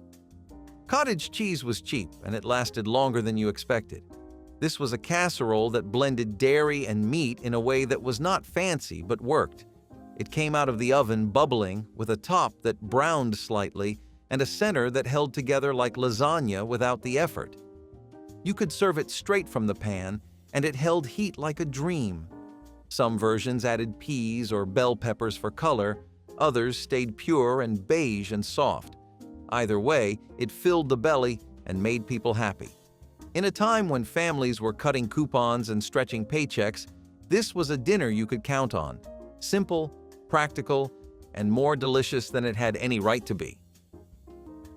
Cabbage and tomato skillet was what you made when there was nothing left to make. Ground beef, shredded cabbage, canned tomatoes, and onion, fried together until the house smelled like survival. It was not elegant, but it was honest. Every spoonful delivered the bite of pepper and the sweetness of cooked-down cabbage, proof that even a few cheap ingredients could become a family's dinner. This was the food of mill towns, tenant farms, and one-room apartments where every penny mattered. It cooked fast, served plenty, and left almost nothing to clean up. A working mother's blessing. The color alone was cheerful, red and green against the gray of winter. And though no one wrote down the recipe, everyone remembered it. The cabbage and tomato skillet was not about perfection, it was about endurance, the kind that fed both hunger and hope. Spiced beef and corn casserole with wild garlic butter was the kind of dish you could smell from the driveway, pulling you straight through the door like a cartoon character chasing a pie on a windowsill. Ground beef was cooked slow with a heavy sprinkle of cumin, paprika, and crushed red pepper, then layered thick with sweet corn kernels and baked into a bubbling golden dream. But the real secret weapon? Wild garlic butter. Made from foraged wild garlic or whatever scrappy greens you could get your hands on, it was melted right over the top before serving, sinking into every crack and corner. The butter softened the spice just enough to keep you going back for bite after bite, and it was not uncommon for folks to scrape the corners of the casserole dish clean with a crust of fry bread. And if you thought a little wild garlic could change the game like that, just wait until you wrap your hands around a stew so smoky and rich it practically dragged the 1980s back into your kitchen. Coca-Cola beef skillet might sound like something dreamed up at a county fair food stand, but back in the 1960s, it was a weeknight marvel. You took a skillet, browned up a pound of ground beef with onions, added a healthy squeeze of ketchup, and then, here's the twist, poured in a splash of Coca-Cola. That was the secret sauce. The soda added a surprising depth, a sticky sweetness that balanced the tang of the ketchup and rounded out the beefy base. It cooked down into something thick and glossy, like a glaze that made every bite feel more indulgent than it had any right to be. Kids went wild for it, and parents loved that it took maybe 15 minutes to get on the table. Coca-Cola beef skillet was the edible proof that the best meals often come from a bit of whimsy and whatever is sitting in the fridge door. And if pasta was your pantry fallback, then the next recipe might just be your new meatloaf obsession. Mixing in peanut butter for savory stew was one of those surprising wartime tricks that made sense once you tried it. Peanut butter was affordable, shelf-stable, and packed with protein, so it became a clever addition when meat was scarce. Stirred into a beef stew, it thickened the broth and gave it a nutty richness that made the dish feel heartier. It wasn't about making the stew taste like peanuts, but about adding depth and body to the flavor. Families often didn't even know the secret ingredient, only that the meal tasted comforting and filling. This hack proved that resourcefulness could be creative, turning an ordinary stew into something unique. It also showed how flexible ingredients could be when money and rations were tight. Today, the idea might sound unusual, but for Grandma, it was a quiet way to make sure her family got the nourishment they needed without feeling like they were missing out. Picnic meatloaf squares were a summer favorite long before pasta salad or grilled hot dogs took over the spotlight. You would make a basic meatloaf, ground beef, breadcrumbs, eggs, and seasoning. Then chill it overnight, slice it into neat rectangles, and wrap them in wax paper like little parcels. They were meant to be eaten cold, straight from the cooler, with no heating, no mess, and no complaints. These squares were usually seasoned with dry onion soup mix, a heavy squirt of ketchup, and maybe a dash of Worcestershire sauce if someone was feeling bold. There was something kind of dignified about pulling one out during a picnic and eating it on a paper plate next to potato chips and lemonade. It was meatloaf without ceremony. They were practical, portable, and surprisingly tasty even without being warm. Some families packed them with pickles or thin slices of cheese on the side. Others just ate them plain, savoring the mix of meat, spice, and nostalgia. You could find recipes for these in community cookbooks with titles like Outdoor Favorites or Cold Table Classics. Old-fashioned stuffed peppers were a triumph of economy. Bell peppers, once cheap and plentiful, became edible bowls for a mix of rice, ground beef, and tomato sauce, the holy trinity of Depression-era kitchens. They baked slowly until the peppers softened and the filling fused into a single, savory heart. The smell of it meant Sunday had arrived, a day when the family gathered and ate together no matter what the week had been. For many, it was the closest thing to celebration they could afford. Colorful, hearty, and proud. Each pepper stood upright in the pan like a promise kept. No one would go hungry tonight. Some cooks added breadcrumbs or leftover vegetables to stretch it further. The result was always the same, a meal that filled the stomach and comforted the soul. Stuffed peppers were proof that creativity was as essential as any ingredient. Sage-infused ground beef patties might sound like something you would find in a fancy restaurant today, but back then, it was just another stroke of pure homegrown genius. Sage was everywhere in the right parts of the country, and it did not cost a dime to pick some fresh sprigs. Mixed into ground beef with a little salt and a whole lot of care, the result was a smoky, savory patty that smelled so good cooking, you would swear it could make a grown man cry. Fried up in an old cast iron pan until the edges were crispy and the middle stayed juicy, these patties were tossed onto plates with a scoop of beans, maybe some fried potatoes if you were lucky. They were not just filling, they were soul-satisfying. And once you tasted beef lifted up by wild sage, you would wonder why anyone ever bothered with plain salt and pepper again. Speaking of dishes that hit you right in the comfort zone, the next one was a staple at tables that needed stretching a meal just a little bit farther. Chow mein hot dish was a Midwestern potluck legend. It walked into the room carrying the scent of soy sauce and sizzling beef and left behind nothing but an empty casserole dish and a few requests for the recipe. Born sometime between post-war optimism and the suburban casserole boom, this dish took inspiration from Chinese-American takeout and made it its own. Ground beef was browned with chopped onions and celery, then mixed with a savory sauce, usually soy sauce and a can of cream of mushroom soup. That combination might sound odd, but it made everything come together with a velvety, umami-heavy punch. But the real fun started when you dumped a whole can of crunchy chow mein noodles right on top before baking. But if that flavor combination sounds bold, buckle up, because the next dish on this forgotten road trip adds soda to the skillet and somehow makes it work. Mixing in stale bread soaked in milk was one of those Depression-era tricks that turned necessity into brilliance. Instead of wasting old bread, Grandma would soften the slices in milk until they were almost mush, then fold them straight into ground beef. This gave the meat extra volume and body, while the milk kept it tender and juicy. It was a way to bulk up meatloaf, burgers, and patties without making them dry or heavy, and no one at the table felt like they were eating less meat. The bread simply disappeared into the mixture, leaving behind a moist, flavorful dish that stretched further than a pound should. This practice also reflected a mindset where nothing went to waste and every scrap was valuable. Today we might see it as a quaint old trick, but back then it was survival and comfort in one. It made meals not only possible but memorable, because they were built out of creativity as much as ingredients. With this method, Grandma could take what might have been thrown away and transform it into something hearty, filling, and deeply satisfying, a true testament to the resourcefulness of kitchens from that era. Mock Swiss steak with ground beef was not fooling anyone, but no one minded. The original called for a real steak pounded flat and simmered in tomato gravy. The ground beef version skipped all that and made a patty. You browned it in a skillet, poured canned tomatoes over it, added onions, and let it simmer. The result was part burger, part meatloaf. It was soft, it was salty, it was cheap and dependable.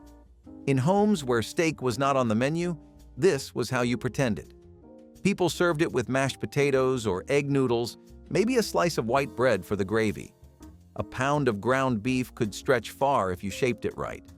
This recipe showed up in many cookbooks from the 1960s and 1970s. It had different names: mock steak, gravy patties, poor man's steak, but the idea stayed. Make something that felt like more than it was. The kind of dinner that said, "This will do," and really meant it. Cabbage and noodles, Pulaski style, was comfort born in coal country. It came from immigrant kitchens where butter, onions, and cabbage were fried together until caramelized, then tossed with noodles and bits of ground beef. The result was smoky, soft, and faintly sweet, a dish that felt like warmth itself. It was cheap to make, easy to love, and could feed a crowd for pennies. In Pennsylvania, mining towns, and Midwest kitchens, Pulaski became more than a meal. It was memory on a plate. The sizzle of cabbage hitting butter, the smell of onions browning in old cast iron carried a rhythm of tradition. Even without meat, it was satisfying. With it, it became a small feast. Served in big enamel bowls, it spoke of perseverance, of families who worked hard, prayed often, and found joy wherever they could. Cornmeal-dusted beef patties were the ultimate school lunch heroes back when cafeterias cooked meals from scratch and second helpings were won by speed and charm. Ground beef patties were seasoned simply: a little salt, a little pepper, maybe some onion powder if the lunch ladies were feeling generous, then dredged in cornmeal and fried until the outside got crispy and golden. It gave each patty a hearty crust that kept the juices locked inside, and biting into one was like getting a hug you could taste. Every kid had their own method of attack. Some piled everything into one glorious, messy stack. Others took slow, careful bites to make the moment last. And even though you knew there were better meals out there somewhere, none of them ever tasted quite like home the way these did. If you think that sounds like a trip back to better days, just wait until you hear about a skillet dish from the Great Lakes that blended beef, wild rice, and a little kitchen magic into pure home-style glory. Ground beef and cabbage skillet was not flashy, but it was reliable, and back in the post-war days, that counted for a lot. This dish came from the same logic that made Victory Garden's bloom and ration stamps necessary: make the most of what you have. Cabbage was cheap, hearty, and available year-round. Ground beef, when you could get it, was used sparingly. So together, they made a meal that could stretch across a week if needed. The process was simple: brown the beef, toss in shredded or chopped cabbage, season with whatever you had: salt, pepper, vinegar, maybe a splash of soy sauce or tomato paste if you were lucky. The cabbage softened into ribbons, soaking up every bit of beefy flavor while adding its own earthy goodness. You ate it straight from the skillet, hot and steaming, with maybe a hunk of bread on the side. It was survival food that did not taste like sacrifice. And if that sounds hearty enough, just wait until we take this same idea to the great outdoors with foil, fire, and a little campfire nostalgia. Making a gravy base from beef drippings was one of the most practical and delicious habits Grandma swore by. After frying ground beef, she never just poured off the pan juices; they were too valuable to waste. Instead, she whisked in flour, maybe a splash of broth or milk, and built a flavorful gravy that could be ladled over mashed potatoes, bread, or noodles. This simple act turned a basic skillet of beef into a complete, comforting meal that stretched to feed more mouths. It gave dinners depth and warmth, making even small portions feel satisfying. Families relied on this trick not only because it saved money, but because it created flavor from what others might have discarded. The aroma of that sizzling gravy filled kitchens and promised a meal that was both hearty and resourceful. These days, we're often told to drain and discard fat for health reasons, but back then, every drop was an opportunity.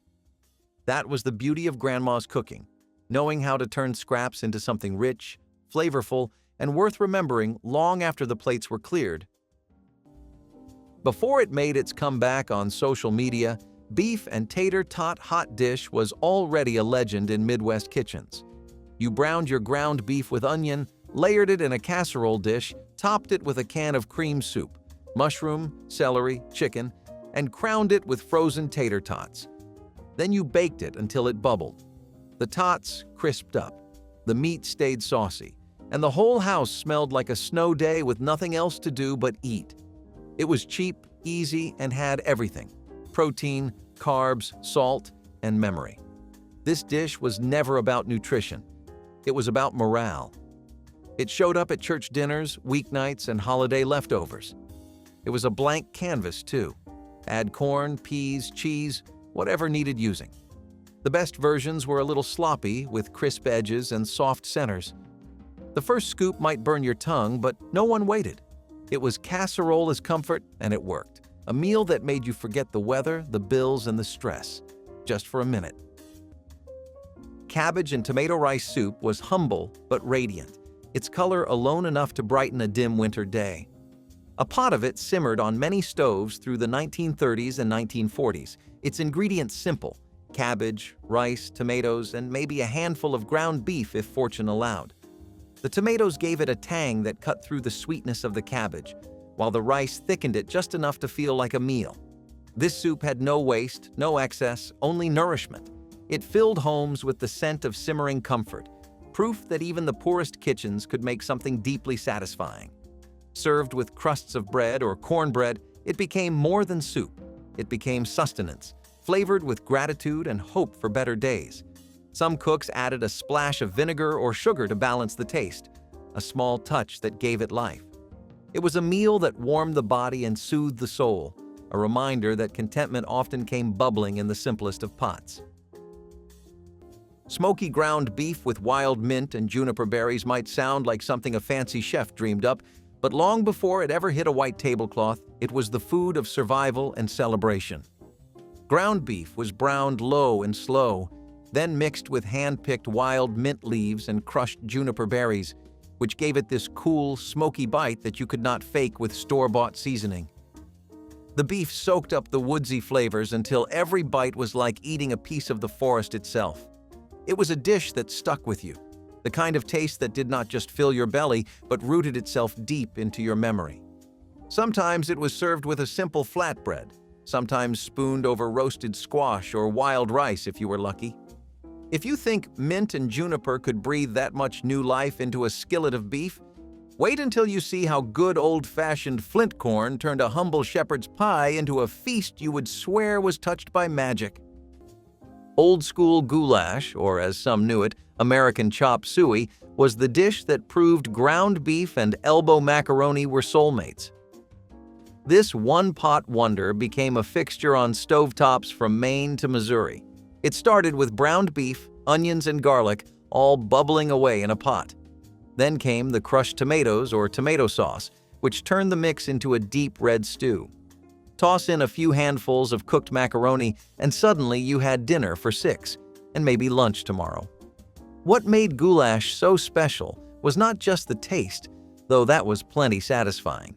It was the simplicity. It was comfort food with no rules, and that made it a favorite in kitchens where imagination mattered more than a well-stocked pantry.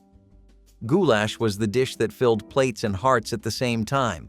But if you think that was creative, wait until you see what happened when someone took a bag of corn chips and turned it into dinner.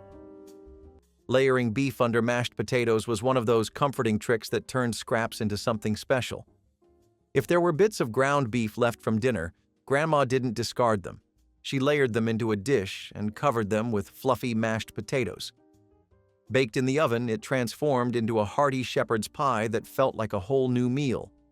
This trick gave leftovers a second life, while also ensuring that no one left the table hungry. The contrast between the savory beef and creamy potatoes made it a family favorite, even if it began as scraps. For kids, it was simply delicious, while for adults, it was a clever way of making sure the budget stretched further. It showed how resourcefulness could create comfort food that felt intentional and warm.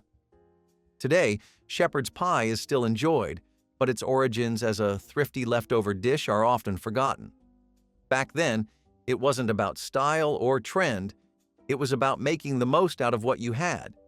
That practical mindset turned simple ingredients into meals that carried meaning, and that's why dishes like these linger in memory long after they leave the table. Cabbage and beef layer bake was what happened when stuffed cabbage rolls felt like too much effort. Instead of rolling individual leaves, you just chopped the cabbage, browned the beef, and layered everything like a lazy lasagna. Then you poured over tomato sauce and baked it until the whole thing melted into itself. It was tangy, savory, and just the right amount of messy. The breadcrumbs on top gave it crunch, while the cabbage softened underneath like a blanket. This was old country cooking, without the fuss. You could stretch 1 pound of ground beef with half a head of cabbage and still feed 6 people. No special tools, no exotic spices, just tomato, meat, cabbage, and thyme. This bake was especially popular in towns with strong Polish or Russian immigrant roots. It showed up at potlucks, family gatherings, and Tuesday night dinners that needed to be warm and reliable. Sometimes it had rice mixed in, sometimes it had cheese. Either way, it filled the house with a smell that felt like home. You did not need to plate it pretty, just scoop it, serve it, and eat. Ground beef and cabbage fritters were a Depression-era innovation that transformed scraps into something golden and crisp. Ground beef was mixed with shredded cabbage, a bit of flour, and eggs, then fried in shallow fat until puffed and browned. They sizzled in the pan, their edges crackling as the aroma filled the kitchen. Eaten hot, they had a tender inside and a satisfying crunch outside. Comfort disguised as thrift. Sometimes served with a dollop of mustard or a spoonful of gravy, they made a modest meal feel special. Housewives loved them for how far they stretched a few ingredients. Children loved them because they felt like a treat. Fritters like these carried the sound of resilience, that hiss of oil and the steady rhythm of turning them over one by one until the whole family could eat. They were made in batches, each one slightly different, depending on what the pantry held. A handful of leftover rice, a pinch of onion, maybe even a spoon of cornmeal to thicken the mix. The fritters symbolized hope and practicality, teaching families that satisfaction could come from resourcefulness rather than riches. When eaten around a warm table, they turned scarcity into a shared kind of joy, proving that even the smallest meal could feed the spirit. Ground beef and dried apple. Fry bread pockets were pure, stubborn survival tucked into golden handheld miracles. Ground beef seasoned with whatever was on hand, usually just salt, pepper, and maybe a little nutmeg if you had it, was folded into fry bread dough alongside chopped dried apples, then fried to a crisp, perfect finish. The apples would plump up inside the bread, their tart sweetness cutting through the savory beef like a memory of better days. These pockets were dust bowl food, meant to be portable, tough, and nourishing when nothing else was. If you think beef and dried apples sound strange together, just remember, when life gives you dust and sorrow, you bake something worth smiling over. And if you thought that was clever, wait until you hear about the casserole that paired beef, corn, and wild garlic butter in a way so good, it should have been framed and hung on the wall. Mock prime rib patties were what you made when you had champagne taste and a ground beef budget. These clever creations came about during a time when steaks were for special occasions, if at all, and home cooks needed to serve something that looked the part without draining the wallet. The trick was in the seasoning. You would take ground beef and mix it with salt, pepper, onion powder, and sometimes a hint of garlic or a dash of soy sauce. Then you shaped the mixture into thick, steak-like ovals and seared them on both sides until a crispy crust formed. The key was finishing them in the oven or in a skillet with a splash of beef broth or homemade au jus to keep them juicy and give them that steakhouse sizzle. Served with mashed potatoes or buttered peas, they looked and smelled like the real deal, enough that you might fool your taste buds for a few bites. It was a dish built on imagination and a real craving for luxury. But if savory was not enough and you liked your beef with a little sweetness, just wait until pineapple crashes this party. Doubling portions with cabbage was one of those clever ideas that made a little beef feel like a feast. By shredding cabbage thin and frying it right alongside the ground beef, Grandma turned 1 modest pound of meat into a skillet, brimming with flavor and substance. The cabbage absorbed the drippings, carrying the richness of the beef into every bite, while adding bulk that made plates look generous and complete. What could have been a small meal suddenly became a dish that felt abundant, filling the house with the smell of comfort as it simmered away. This trick also worked quietly to add vegetables into family meals, making them more balanced without anyone noticing. For children, it was simply dinner, but for adults, it was a careful solution to tight budgets. The sizzling pan of beef and cabbage often became the centerpiece of the table, warm and steaming with pride. Even today, beef and cabbage together carry a sense of hominess, proving that resourcefulness was just as powerful as extravagance when it came to feeding a family well. Tamale pie with cornmeal crust was the Southwest's answer to a casserole, and it had attitude. The bottom was a savory mix of ground beef, onions, garlic, and chili powder, often with canned tomatoes or beans tossed in for volume. That got spooned into a deep dish. Then came the real star, a thick layer of cheesy cornmeal batter, sometimes spiked with jalapenos or creamed corn, poured over the top and baked until golden. When it came out of the oven, the cornmeal topping had puffed slightly, absorbing just enough of the sauce below to stay moist but never soggy. It smelled like campfire nights and school lunch lines. Tamale pie was bold, spicy, and comforting all at once. It let home cooks experiment with heat and seasoning, especially when taco kits were still new and exciting. You did not need to know how to make tamales to enjoy the flavor. Just beef, cornmeal, and some courage. The recipe showed up in Western and Southwestern cookbooks and made its way across the country in the back pockets of families looking for something different. It was not traditional, but it did not need to be. Tamale pie was its own thing, and that was more than enough. Depression-era cabbage soup was survival in a pot. It began with water, not stock, and whatever scraps the week had left behind. A ham bone, a heel of onion, a wilted carrot. Cabbage went in by the handful, sliced thin to cook down soft, its sweetness turning broth into something more than it was. Ground beef or sausage might stretch across several meals, browned just enough to flavor the pot before being set aside for tomorrow. People called it soup, but it was more like resilience simmered on the stove. It filled the belly, warmed cold hands, and kept families fed through long winters when the pantry shelves were bare. The taste was humble, peppery, cabbage sweet, sometimes smoky if luck allowed, and yet no one complained. In those days, waste was unthinkable, and gratitude was constant. That pot of cabbage soup was not just dinner, it was hope you could eat. Using tomato soup as sauce was one of Grandma's simplest but most dependable shortcuts for flavor. With a single can of condensed tomato soup, she could take plain ground beef and transform it into a meal that was hearty, tangy, and comforting. The soup added moisture, preventing casseroles, skillet suppers, or even simple beef and rice dishes from becoming dry or bland. Its sweet, slightly tart taste gave the meal a richness that stuck in memory, tying dishes to the familiar red and white cans stacked in cupboards across America. Families grew up with that signature flavor, recognizing it immediately as the taste of comfort. For Grandma, it wasn't about cutting corners, but about using what she had wisely, and tomato soup was a pantry item that always delivered. With one can and a pound of beef, she could have a hot dinner ready that satisfied everyone at the table. Today, the trick feels nostalgic, but back then it was a piece of kitchen magic built out of practicality and care. Creamed beef in a potato nest was a clever way to make scraps feel like a feast. You would form mashed potatoes into small bowl-shaped mounds, then bake them until the edges crisped and the inside stayed fluffy.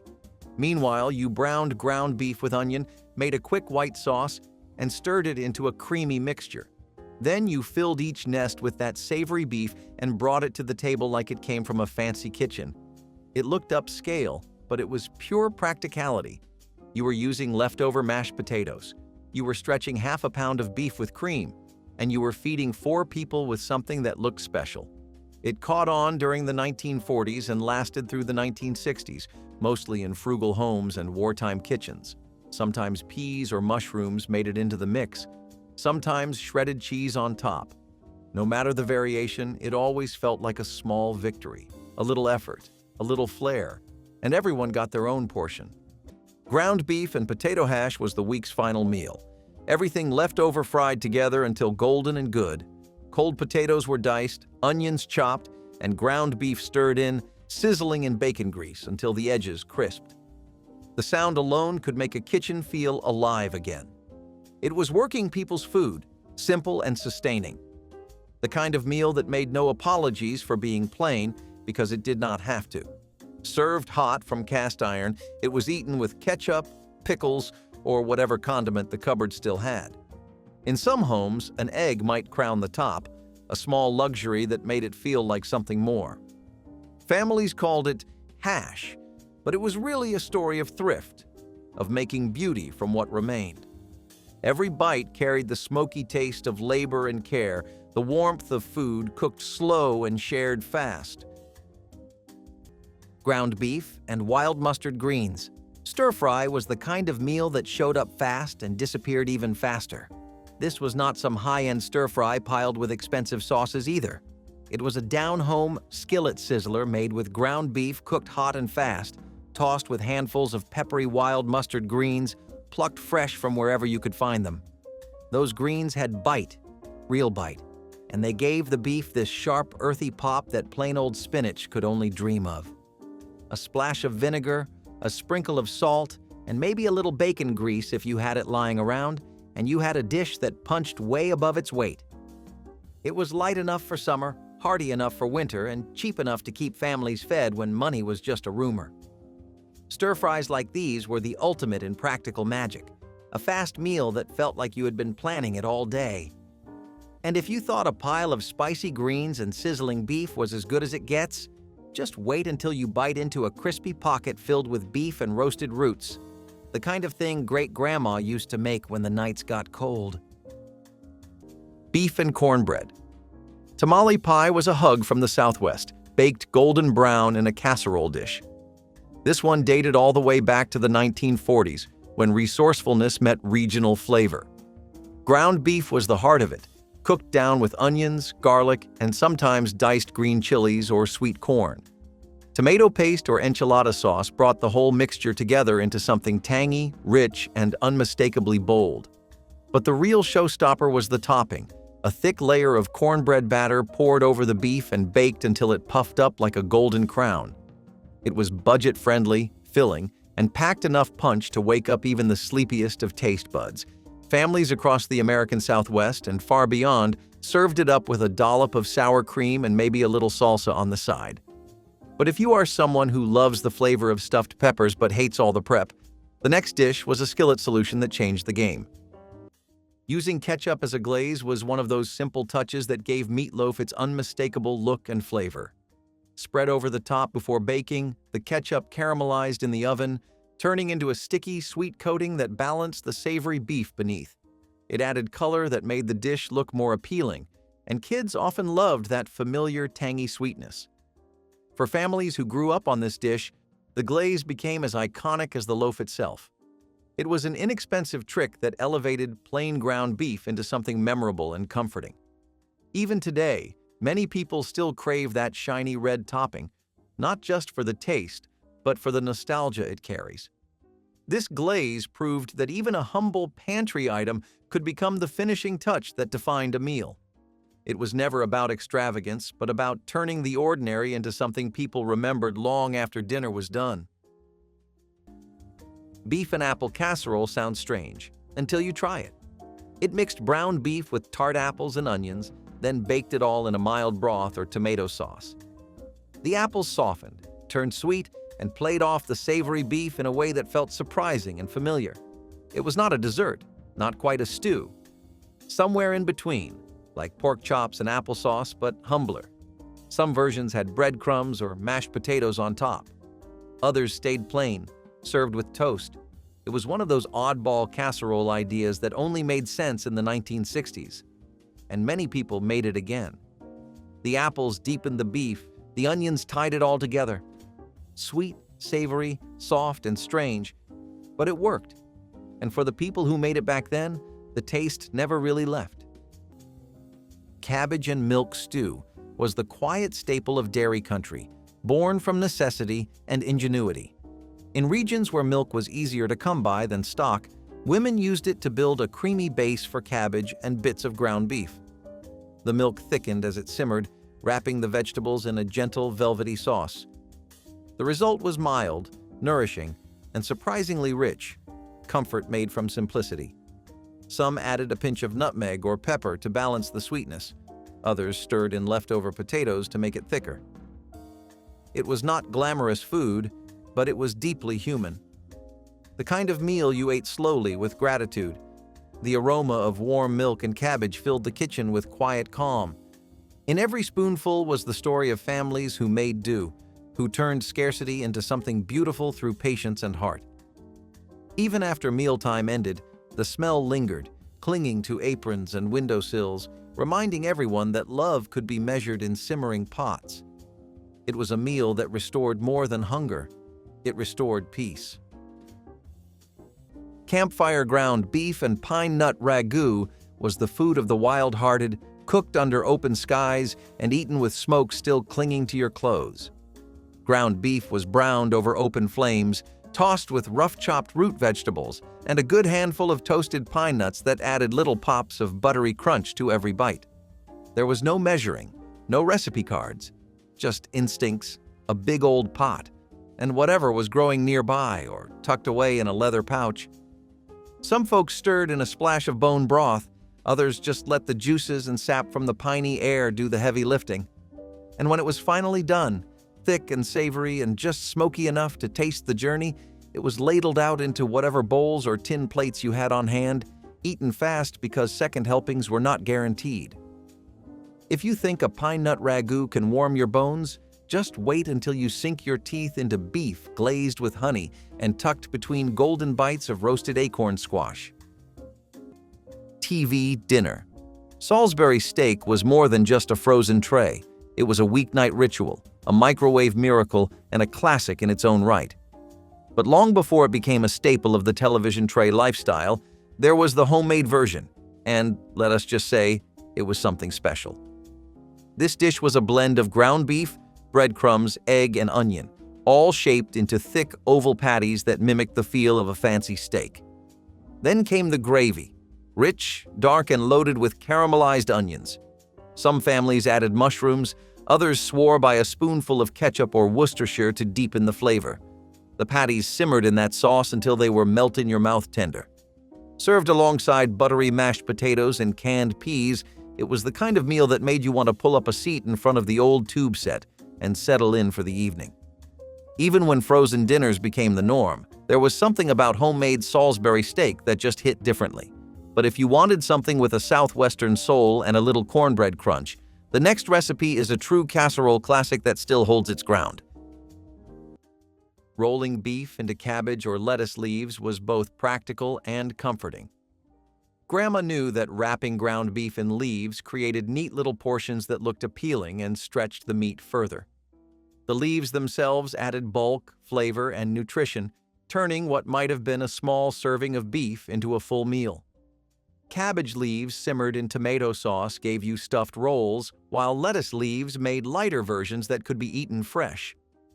It was an adaptable trick that suited both hearty winter dinners and lighter summer meals. For families, it provided variety while still relying on the same core ingredient. Kids often loved the novelty of unwrapping the rolls, while adults appreciated how filling they were. This method also meant no one felt shortchanged, even if the beef inside was just a small portion. It was a dish of care and intention, built from the desire to make meals stretch without sacrificing comfort. Today, stuffed leaves feel like a specialty dish, but back then, they were everyday proof of thrift and ingenuity. They carried the taste of home, reminding everyone that resourcefulness could always find a way to feed a family well. Shipwreck stew looked like a mess, which was the idea. It was all layered into one pot: ground beef, potatoes, rice, canned soup, and maybe a few carrots. No stirring. Just stack it and let it simmer. The name came from how it looked, but the flavor was comforting. It was hearty, tangy, and always filling. This was survival food, emotional or otherwise. No fancy steps. The soup worked as sauce and seasoning. The starches made the beef stretch. It fed a whole family and left some for tomorrow. There was beauty in the chaos. Each family had their version, passed down in notes and memory. Some added beans, others swapped pasta for rice, but all of them made it work. Shipwreck stew meant one thing: making do. And maybe that is why it felt so good. It filled the plate, the belly, and sometimes the quiet. Cabbage and sausage stew was winter's answer to hunger. In homes where meat was precious, a single sausage could flavor an entire pot. Cabbage, onion, and potato took up the rest, slow-cooked until they soaked in every drop of smoky richness. The broth was peppery, the smell both humble and hearty. Served in thick bowls with bread, it was the kind of meal that made the world seem softer for a little while. This dish crossed cultures, found in Polish, German, and African American kitchens alike, each with its own rhythm and seasoning. It was proof that good food did not need abundance, only attention. The stew tasted better the next day, its flavors deepening as the cabbage gave up its sweetness. It was the kind of meal that asked for nothing but gave everything: warmth, comfort, and the quiet assurance that spring would come again. When it comes to the kind of food that could bring a whole community together, Nothing beats a powwow taco skillet. Picture this: golden fry bread sizzling in a cast-iron skillet, layered with spiced ground beef, beans, and a sprinkle of sharp cheddar. It is hearty, it is filling, and it is the kind of thing you could smell from half a mile away at a summer fairground. The best part was how everyone had their own little twist. Some would add green chilies, others would pile on diced tomatoes and shredded lettuce. No matter how you stacked it, it was one of those meals where you needed both hands and a whole lot of napkins. It was a festival favorite that always found its way back to the dinner table at home, whether or not there was a real powwow happening. Trust me, once you tried it, no ordinary taco could ever compete. But if you thought the skillet was the ultimate party trick, wait until you see what folks were flipping onto backyard grills during family gatherings. Simmering beef in canned veggie juice was one of those clever ways to get both flavor and sauce in one step. A can of V8 or plain tomato juice could transform ground beef into a dish that was tangy, savory, and hearty all at once. The juice added moisture, preventing the beef from drying out, while also coating it in a sauce that could be poured over rice, noodles, or bread. This trick was both economical and efficient, using a single ingredient to do the work of several. Families benefited from the added vegetables in the juice, even if they didn't notice, which made it feel healthier too. The flavor was bold, different from plain tomato sauce, and it made dishes stand out from everyday fare. It was resourcefulness wrapped in simplicity, another reminder of how one clever substitution could create something memorable. Today, this hack feels forgotten, but it once carried a sense of ingenuity that families relied on to make meals special. Which of these ground beef classics hit closest to home for you? Drop your favorite memory in the comments below, hit that like button if nostalgia hit hard, and subscribe so we can keep serving up more forgotten comfort foods that once filled American tables with warmth and satisfaction.